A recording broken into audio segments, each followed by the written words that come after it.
Hello बच्चों, कैसे हैं। Welcome to KKS physics channel. हम पढ़ रहे हैं बच्चों class 12th NCERT chapter first electric charges and fields. इसके पिछले वीडियो में बच्चों अपन ने पढ़ा था कि कंटिन्यूस चार्ज डिस्ट्रीब्यूशन तीन टाइप के होते हैं: linear charge distribution, surface charge distribution, volume charge distribution. तो लीनियर चार्ज डिस्ट्रीब्यूशन पर बेस्ड आज हम एक डेरिवेशन पढ़ रहे हैं जो चैप्टर की थ्योरी में तो नहीं है, लेकिन इस पर बेस्ड क्वेश्चन है बच्चों एडिशनल एक्सरसाइज में। ठीक है, तो टॉपिक है अपना electric field due to a uniformly charge straight wire of definite length. Clear. तो देखिए ये हमारे पास एक वायर है बच्चों, स्ट्रेट वायर है जिसको हमने यूनिफॉर्मली चार्ज किया है। ठीक है, मतलब ये लैम्डा जो है इसकी लीनियर चार्ज डेंसिटी वो कांस्टेंट है हर जगह के लिए। इस वायर से हमको आर परपेंडिकुलर डिस्टेंस पर कोई पॉइंट है पी, वहाँ पे इलेक्ट्रिक फील्ड के लिए फॉर्मूला डिराइव करना है। ठीक है, नहीं आर डिस्टेंस पर अपने को इलेक्ट्रिक फील्ड निकालना है। तो तरीका क्या बताया था हमने पिछले वीडियो में? हमने बताया था कि जब डिस्ट्रीब्यूशन के कारण किसी जगह पर हमको फील्ड निकालना हो तो सबसे पहले उस डिस्ट्रीब्यूशन पर हम एक सेगमेंट बना लेते हैं। ठीक है, तो यहाँ पर एक लाइन सेगमेंट बना लेते हैं बच्चों। ये मान लो एक लाइन सेगमेंट है। ठीक है, इस लाइन सेगमेंट की लेंथ कितनी है dl, और इस पर चार्ज कितना है बच्चों? मान लो dq चार्ज है। ठीक है, इसे हम पॉइंट चार्ज मान सकते हैं। सबसे पहले हम क्या करेंगे, इस सेगमेंट के कारण यहाँ पर फील्ड निकालेंगे और फिर उसका इंटीग्रेशन कर देंगे। ठीक है, ये हमारा तरीका रहेगा। तो देखो अब इस सेगमेंट की पहले यहाँ से डिस्टेंस देख लो। तो सेगमेंट की यहाँ से डिस्टेंस ये मान लेता हूँ बच्चों में कितनी है, r डैश मान लेता हूँ। ठीक है, ये मैं एंगल मान लेता हूँ, आगे काम आएगा अपने को थीटा। क्लियर। अब देखो इस सेगमेंट का यहाँ पर फील्ड कौन सी डायरेक्शन में होगा? हमने पॉजिटिव चार्ज लिया है तो पॉजिटिव चार्ज के कारण फील्ड किधर होता है बच्चों? हमेशा आउटवर्ड होता है। तो ये मैंने डायरेक्शन बना दी DE की। क्लियर। अब सबसे पहले हम यहाँ पर DE की वैल्यू निकाल लेते हैं बच्चों। ठीक है, तो हम निकाल रहे हैं बच्चों इलेक्ट्रिक फील्ड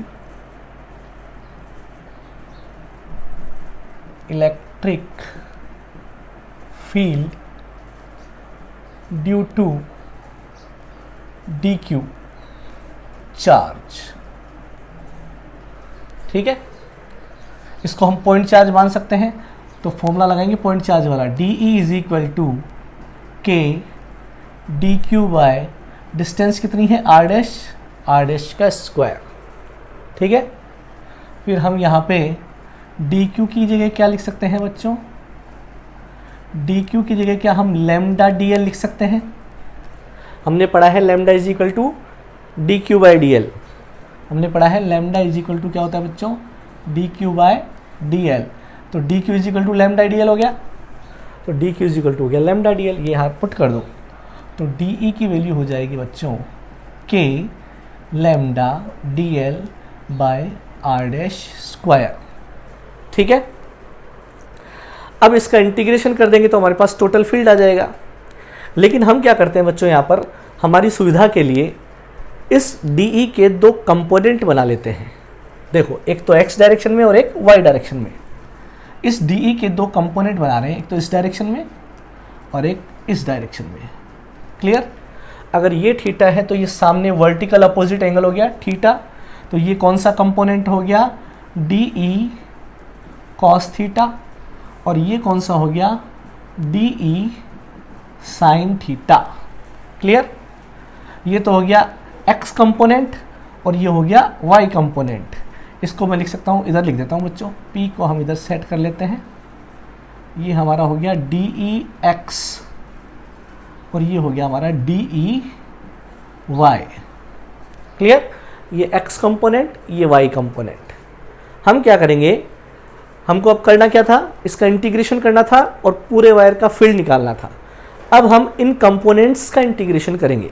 हम क्या करेंगे, इस वायर का पहले x डायरेक्शन में टोटल फील्ड निकाल लेते हैं, फिर y डायरेक्शन में टोटल फील्ड निकाल लेते हैं, उसके बाद टोटल फील्ड निकालेंगे। ठीक है, तो सबसे पहले हम निकालेंगे electric field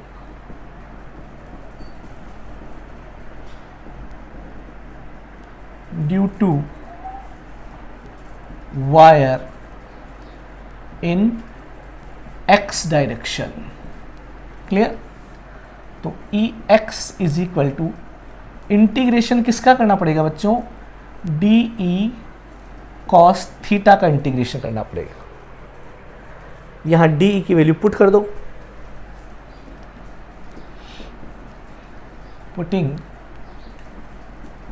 value of D E, तो ई एक्स कितना हो गया बच्चों, इंटीग्रेशन, देखो कांस्टेंट तो बाहर निकाल लेते हैं अपन। कांस्टेंट क्या है, के कांस्टेंट है, लैम्डा कांस्टेंट है, मैंने बताया था यूनिफॉर्मली डिस्ट्रीब्यूशन होगा तो ये जो डेंसिटी होती है लैम्डा सिग्मा रो कांस्टेंट होती है, बाहर आ जाती है, तो ये लैम्डा बाहर आ जाएगा।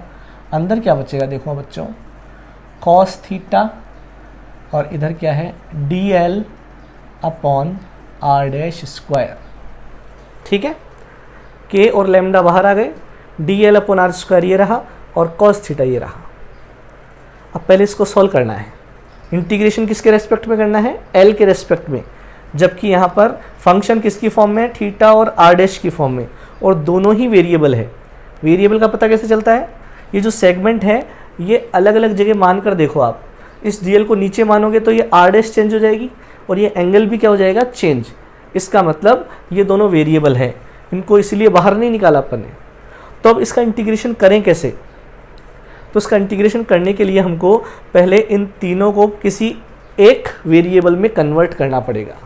ठीक है, तो हम इस पूरे अंदर के टर्म को थीटा में कन्वर्ट कर लेते हैं बच्चों। देखो यहाँ ध्यान रखने वाली बात है, हम कॉस थीटा तो ही डी एल और आर डैश दोनों को थीटा में कन्वर्ट कर रहे हैं। कैसे कन्वर्ट कर रहे हैं, इसको तो इक्वेशन नंबर फर्स्ट डाल देते हैं पहले। डी एल और आर डैश को थीटा में कन्वर्ट करने के लिए अपन डायग्राम को काम में लेंगे। देखो ये थीटा है, ये आर डैश है, एल कहाँ है, यहाँ से देखो ये अपन ओरिजिन मानकर यहाँ से यहाँ तक की डिस्टेंस को इधर लिख देते हैं अपन थोड़ा, यहाँ से और यहाँ तक की डिस्टेंस को एल मान लेते हैं। क्लियर, तो आपके पास ये एक राइट एंगल ट्राइंगल दिख रहा है। ठीक है, इस राइट एंगल ट्राइंगल से अपन डी एल और आर डैश को थीटा में कन्वर्ट करेंगे। तो देखिए क्या करेंगे अपन, according to diagram,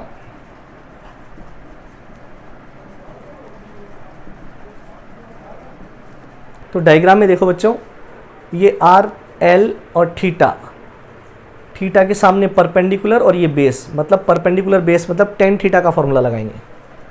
ten theta is equal to, tan theta is equal to, perpendicular क्या है एल और बेस क्या है आर। हमें जो फॉर्मूला बनाना है बच्चों लैम्डा और आर की फॉर्म में बनाना है, तो आर इसलिए ले रहे हैं अपन। तो यहाँ से एल क्या हो जाएगा जरा सोचो, L is equal to R tan theta हो जाएगा। क्लियर, अब हमको चाहिए डी एल, तो इसका थीटा के रेस्पेक्ट में डिफ्रेंशिएशन कर देते हैं। एल का थीटा के रेस्पेक्ट में डिफ्रेंशिएशन क्या हो जाएगा, D L by D theta. R एक कांस्टेंट क्वांटिटी है बच्चों, ठीक है नहीं, क्योंकि ये परपेंडिकुलर डिस्टेंस है, ये हमेशा इतनी रहेगी, तो आर तो बाहर आ जाएगा। टेन थीटा का थीटा के रेस्पेक्ट में डिफ्रेंशिएशन क्या हो जाएगा, सेक स्क्वायर थीटा। तो यहाँ से D L is equal to हो गया R sec square theta D theta. Equation number इसको 2 नाम दे देते हैं। तो देखो हमने डी एल को थीटा में कन्वर्ट कर दिया, आर और थीटा में कन्वर्ट कर लिया है। ठीक है, डी एल का काम खत्म। अब आर डैश को और चेंज करना है। आर डैश इस ट्राइंगल में क्या है, अगर ये थीटा के सामने परपेंडिकुलर, ये बेस, ये हाइपोटेनियस, तो हम इसको कन्वर्ट करते हैं बेस और हाइपोटेनियस, कॉस थीटा का फॉर्मूला लगाएंगे यहाँ पर। Again from diagram, again from diagram, cos theta is equal to क्या हो जाएगा, बेस क्या है बच्चों उसमें आर और हाइपोटेनियस क्या है आर डैश। यहाँ से R dash is equal to क्या हो जाएगा, आर अपॉन कॉस थीटा, और कॉस ऊपर जाएगा तो क्या बन जाएगा, सेक बन जाएगा, R sec theta. Equation number 3। ठीक है, तो हमने आर डैश को भी आर और थीटा में कन्वर्ट कर दिया। अब ये दोनों वैल्यूज उठा के यहाँ रख दो। Putting values of D L and R dash from equations 2 and 3 in equation first. तो देखो E x is equal to क्या हो जाएगा, इस इक्वेशन में रख रहे हैं, के लैम्डा बाहर है, इंटीग्रेशन कॉस थीटा, dl की जगह क्या रखूंगा मैं, r sec square theta D theta upon r dash square, तो इसका स्क्वायर कर दो तो ये हो जाएगा r square sec square theta. तो बोलो sec स्क्वायर थीटा से sec स्क्वायर थीटा कैंसिल, एक r से एक r कैंसिल, ठीक है, नीचे एक r बचा वो बाहर आ जाएगा, ठीक है। तो अब आगे सॉल्व करने के लिए बच्चों अपने को क्या चाहिए, जगह चाहिए, तो उसको क्लियर कर देते हैं अपन। तो Ex बराबर क्या बचा बच्चों, के लैम्डा बाय आर इंटीग्रेशन, अंदर केवल कौन बचा है, कॉस थीटा डी थीटा। अब यहाँ लिमिट लगानी है बच्चों, थीटा के रेस्पेक्ट में इंटीग्रेशन कर रहे हैं, हमें यहाँ से यहाँ तक पूरे वायर का फील्ड चाहिए, तो उसके लिए इस P पॉइंट को इस नीचे वाले एंड से मिला दो और ऊपर वाले एंड से भी मिला दो। अब देखो ये जो R वाली लाइन है ये नीचे वाली लाइन से सपोज करो कितना एंगल बना रही है, फाई 1, और ऊपर वाली लाइन से कितना एंगल बना रही है, ये देखो फाई 2। तो लिमिट लगानी है फाई 1 से फाई 2 तक, लेकिन ऊपर की डायरेक्शन को अपन अगर पॉजिटिव ले एंगल को, तो नीचे की डायरेक्शन क्या हो जाएगी, नेगेटिव। तो -φ1 से +φ2 तक लिमिट लगाएंगे, ठीक है। तो यहाँ पर लिमिट पुट कर दो, -φ1 से +φ2। तो Ex इज इक्वल टू हो गया बच्चों के lambda by R, cos theta का इंटीग्रेशन क्या होता है बच्चों, साइन थीटा, लिमिट पुट कर दो -φ1 से φ2। तो Ex इज इक्वल टू हो गया बच्चों के lambda by R sine theta की जगह upper limit φ2 minus sine theta की जगह लोअर लिमिट -φ1, ठीक है। Ex इज इक्वल टू हो जाएगा के लैम्डा बाय आर साइन, अब देखो माइनस जो है वो आगे आ जाएगा, प्लस हो जाएगा, तो मैं इसको ऐसे लिख सकता हूँ साइन φ1 प्लस साइन φ2। क्लियर, ये आ गया बच्चों फॉर्मूला। केवल x डायरेक्शन में फील्ड आया है, अभी कौन सी डायरेक्शन में फील्ड आया है, x डायरेक्शन में फील्ड आया है। अब कौन सी डायरेक्शन में फील्ड निकालना है, y डायरेक्शन में, सेम एज। अब हमको ज़्यादा टाइम नहीं लगेगा बच्चों, क्योंकि हम डायरेक्ट करने वाले हैं। Ey इज इक्वल टू क्या हो जाएगा, इंटीग्रेशन ऑफ DEy, ठीक है, और DEy की वैल्यू क्या रखेंगे, integration of DE sine theta. तो अभी जो हमने पूरा सॉल्यूशन किया उसमें और इसमें केवल डिफरेंस कितना है कि वहाँ कॉस थीटा था और यहाँ क्या है, साइन थीटा। कॉस थीटा की जगह केवल क्या आएगा, साइन थीटा, बाकी सब कुछ ही चलेगा। तो दोबारा सॉल्व करने की ज़रूरत नहीं है, हम डायरेक्ट आंसर लिखेंगे आफ्टर सॉल्विंग।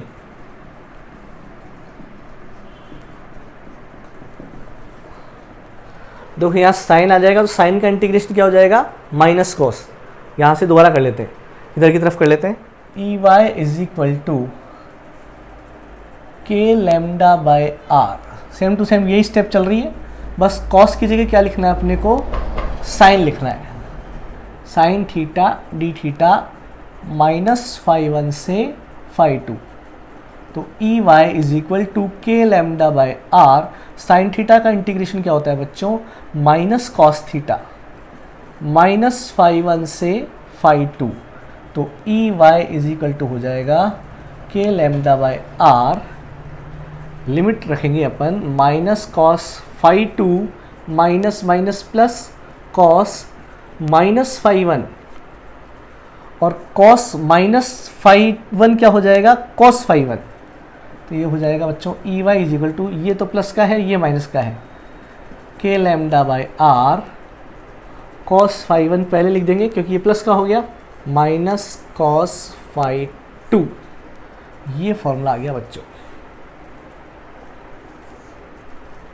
ठीक है। तो इस डेफिनेट लेंथ के वायर का एक्स डायरेक्शन में फील्ड कितना होगा, K lambda by R sine phi one plus sine phi two, और वाई डायरेक्शन में फील्ड कितना होगा, K lambda by R cos phi one minus cos phi to.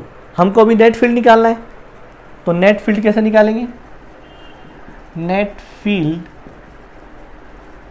अगर हमारे पास दोनों कंपोनेंट पता है तो नेट फील्ड कैसे निकालेंगे, क्या कंपोनेंट्स को ऐसे ही ऐड करते हैं क्योंकि ये परपेंडिकुलर कंपोनेंट्स हैं, तो इस फॉर्मूले से हम क्या कर लेंगे, नेट फील्ड निकाल लेंगे। ठीक है नहीं है। अब यहाँ पर वैल्यू रखने की ज़रूरत नहीं है, आपको ये फॉर्मूले याद रखने हैं। ठीक है, ई एक्स का और ई वाई का, इसको पहले सॉल्व करके जो भी आंसर आए वो यहाँ पुट कर दो, तो इस डेफिनेट लेंथ के वायर का अपने पास फील्ड आ जाएगा। ठीक है नहीं है। तो इस तरीके से एक लीनियर चार्ज डिस्ट्रीब्यूशन के कारण किसी पॉइंट पर हम क्या निकाल सकते हैं बच्चों, इलेक्ट्रिक फील्ड। क्या तरीका अपनाया आपने, पहले एक सेगमेंट लिया, सेगमेंट का फील्ड निकाला डीई, हमने अपनी सुविधा के लिए इसके दो कंपोनेंट बना लिए, दोनों कंपोनेंट्स का इंटीग्रेशन करके अलग अलग डायरेक्शन में इलेक्ट्रिक फील्ड निकाल लिया। ठीक है, ये फॉर्मूला हम याद रखेंगे। अब बच्चों पर एक स्पेशल केस की बात करते हैं कि यदि ये वायर इनफाइनेट लेंथ का होता तो इलेक्ट्रिक फील्ड का क्या फॉर्मूला बनता। ठीक है, तो उसके लिए इसको क्लीन कर लेते हैं अपन। तो केस है बच्चों electric field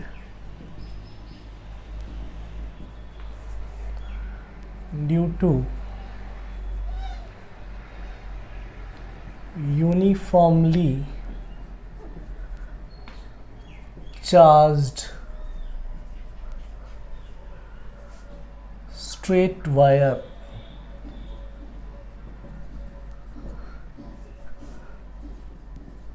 of infinite length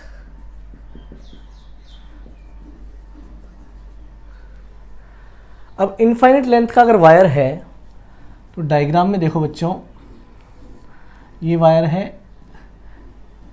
infinite length का,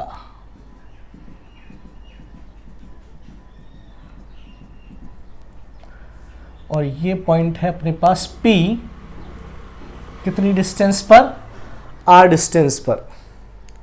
फॉर्मूला वही अप्लाई करना है, कौन सा, E x is equal to K lambda by R sine phi one plus sine phi two, और E y is equal to K lambda by R cos phi one minus cos phi two. ठीक है, अब infinite length का अगर wire है तो हमें phi one और फाई टू की वैल्यू चाहिए। फाई वन क्या था, इस P और इस एंड को मिलाने वाली जो लाइन थी वो जो एंगल बना रही थी।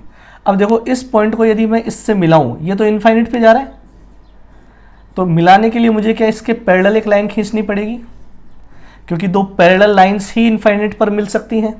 तो ये नीचे वाला एंगल कितना बन गया, फाई वन 90 डिग्री का बन गया, पाई बाई टू।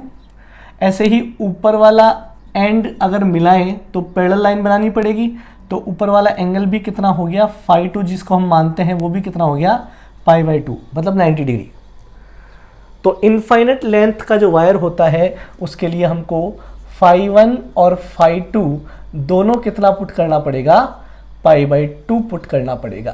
तो ये जो फॉर्मूले हैं इनमें यदि हम फाई वन फाई टू की वैल्यू पाई बाई टू अगर पुट कर देते हैं तो हमारे पास इनफाइनेट लेंथ के वायर का फील्ड आ जाएगा। ठीक है, तो पुट कर देते हैं यहाँ पर K lambda by R sine pi by two plus sine pi by two. Sine pi by two कितना होता है, वन, वन प्लस वन कितना हो गया, टू। तो ये हो गया बच्चों अपने पास 2k lambda by R. X direction का फील्ड कितना आया, 2k लैम्डा बाय आर, और यहां पुट करेंगे तो cos pi by to minus cos pi by to. तो ये तो बच्चों कैंसिल हो जाएंगे, जीरो आ जाएगा आंसर।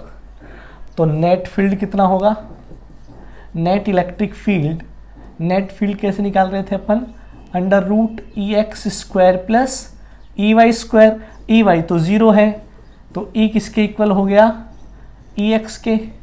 इसका मतलब नेट फील्ड का फॉर्मूला क्या हो गया बच्चों, 2k लैम्डा बाय आर।